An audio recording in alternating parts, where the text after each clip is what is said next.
I certainly wouldn't be satisfied with just one. They're very, very good. The first thing I like to tick off my list are the Christmas canapés. You can make my mini cheese and herb scones nice and early because the base can be cooked ahead and frozen. This is one of my favourite canapés, and I can tell you, I've made one or two in my time. I like to serve canapés before the Christmas meal, much easier than having a first course. It's informal and it's fun. So into the bowl goes self-raising flour, and I've got 125 grams going in. Because it's a scone mixture, it needs to rise a little bit more than, say, pastry, so you add a little extra baking powder, so half a teaspoon.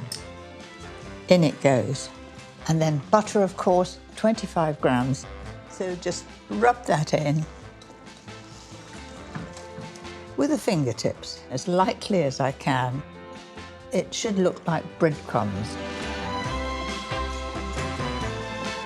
Now to add flavour, some wonderfully aromatic sage. These canapés are really tiny, so you've really got to pack the flavour in because you're only going to have a small mouthful. For some bite, 50 grams of finely grated Parmesan. Just testing.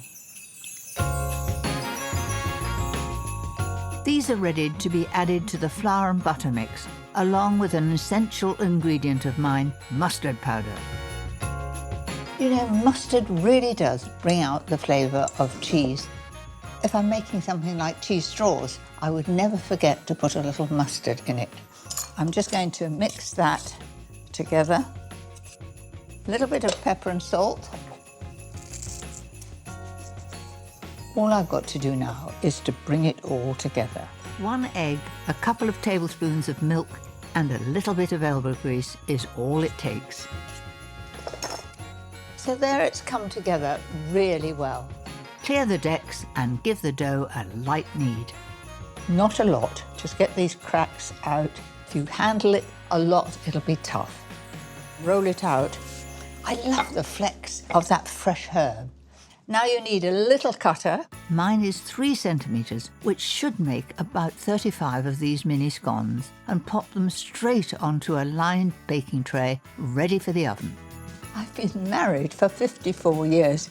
I've cooked an awful lot of Christmas dinners. And the one thing I've learned is get ahead and there's no panic at the end. They look like little soldiers, don't they? I always brush the tops of my scones with beaten egg for a lovely golden shine. Now those go straight away into the oven. They want to be risen and golden brown. I think those scones look absolutely beautiful. Cut in half for a nice smooth finish, then top with a generous layer of rich Stilton. And remember, we put Parmesan in, so you're getting double whack, very rich, very delicious, and a real treat. About 3 more minutes in the oven to melt the cheese, and they're ready. Now, the finishing touch. Give these mini morsels a festive finesse. A little cranberry and parsley will finish them off. Don't they look good? My Stilton and cranberry mini scones are sure to get my Christmas meal off with a bang. Merry Christmas!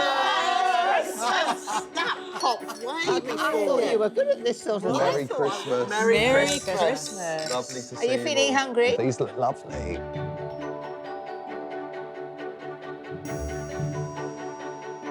They are so good. Wonderful. That's Christmas Thank you. in a canapé. It's sweet and cheesy, just like me. You said it, sweetheart. Yeah, no one else.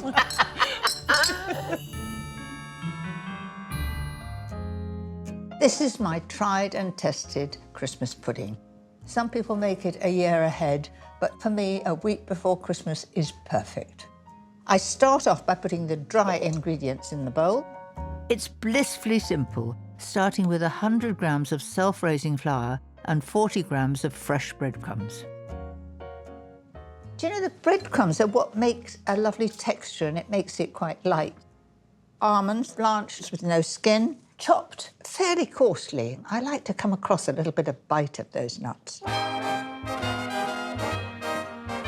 And for extra depth, 100 grams of light muscovado sugar.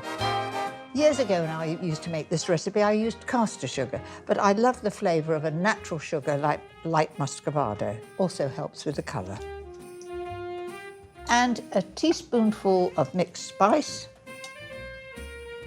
Opening this bottle here, it just makes you think of Christmas.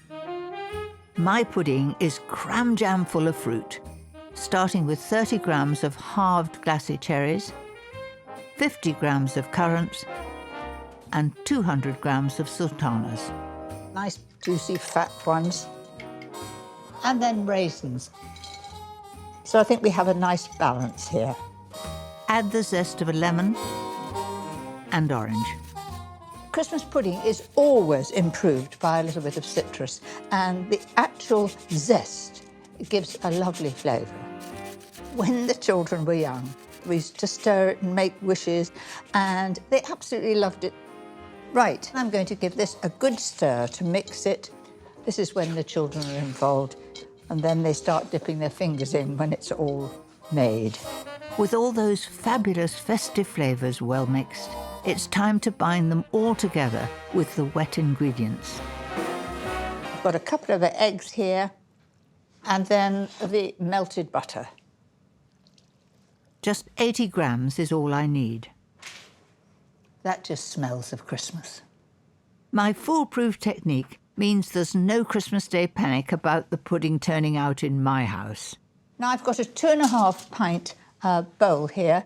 I want to be assured that it turns out beautifully evenly. So I generously buttered the bowl. I then put a square of foil there, very firmly pressed down. So you won't notice any impression on the top of the pudding, but I know that it'll turn out. Make sure the foil is well buttered too. Then in it goes. Press the mixture down evenly. You don't want any air pockets. To get this ready for the pan, cut a circle of baking paper, then cover with foil. Fold the centre to create a pleat. This will allow the foil to expand as the pudding rises up.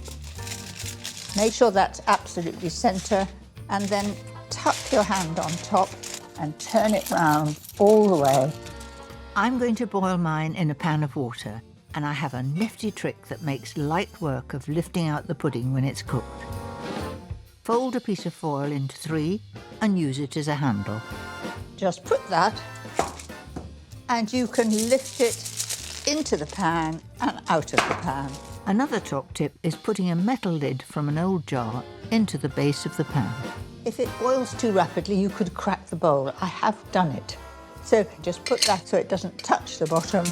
Fill the pan halfway up with water. Bring to the boil and simmer for at least 4 hours. Check the levels every half hour and top up if it's needed. The longer you cook it, the richer and darker it will be. And the whole house will smell of Christmas. Who needs a candle with smells like this wafting through your home? Make a few holes with a skewer. It really is wonderful. Then add the final ingredient, brandy. I love that glug. I suppose that's about 3 tablespoons, something like that. Cover it with foil, and this little parcel will be a lovely treat to unwrap and enjoy on Christmas Day. When I was little, you used to put in the mixture a 6pence, and whoever got it could have a wish. And so what I do is put 20p pieces and I sterilise them by putting them in boiling water. And once I've turned it out and nobody's looking, I just slip those in. And I know that the grandchildren would like a coin. I know where they are, and I can give them a slice, and I can watch that the child doesn't swallow them. Set it alight with some flaming brandy, and this decadent dish is ready to serve.